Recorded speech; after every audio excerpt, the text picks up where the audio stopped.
Now, if you found a great shop or restaurant or an event and you're looking around the internet for a website, the chances are it could end in .com or .net. Well, all of that will change next year when the last part of web addresses will get much more varied. Google's already applied to buy .google, .youtube and .lol. Theirs is just one of over 1,900 applications to ICANN, which is the organisation which runs the internet address system. That includes 116 applications for non-Latin script, such as Korean and Chinese. And you may be put off by the price, though, because there's a registration fee of up to $185,000 just to apply.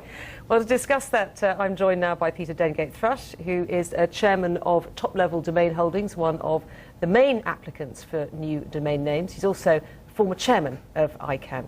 He joins us now. Peter, can you explain in simple terms whether this is going to make a big difference to the average consumer?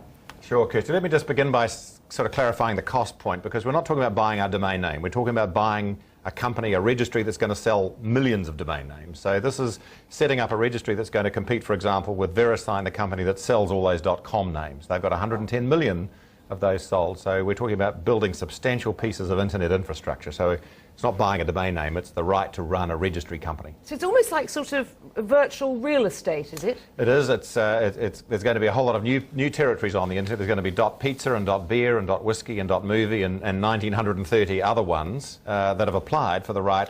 And they now have to go through the evaluation process at ICANN to make sure that when they're connected up to the internet, they're not going to break it.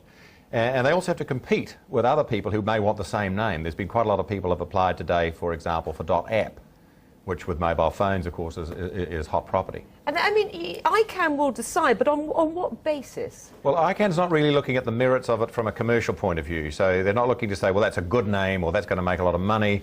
ICANN's concern is to make sure that, as I say, you're not going to break the internet, you're going to comply with the rules, you're going to protect trademark rights and other people's rights, and you have to fend off the competition. And if you do all that, then ICANN says, you know, you're free to try and make some money and try and run this business the way you want to. Because there is some dispute, isn't there, about whether ICANN should have this sort of power?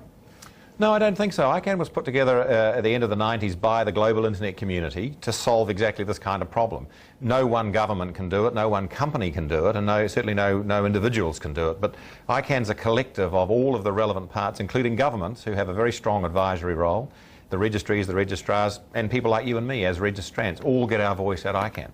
And I mean, is this a positive development then, in your view? I think it is, and I think it's something that started in 1996, and we've seen progressive, slow and small releases in 2000 and 2004. That's where we got .biz and .info.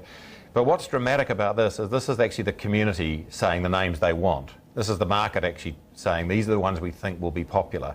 Previous ones had to apply to the board, and the board had to sort of try and pick winners and did it in very small scale. Now it's going to be up to the market to choose which ones they like.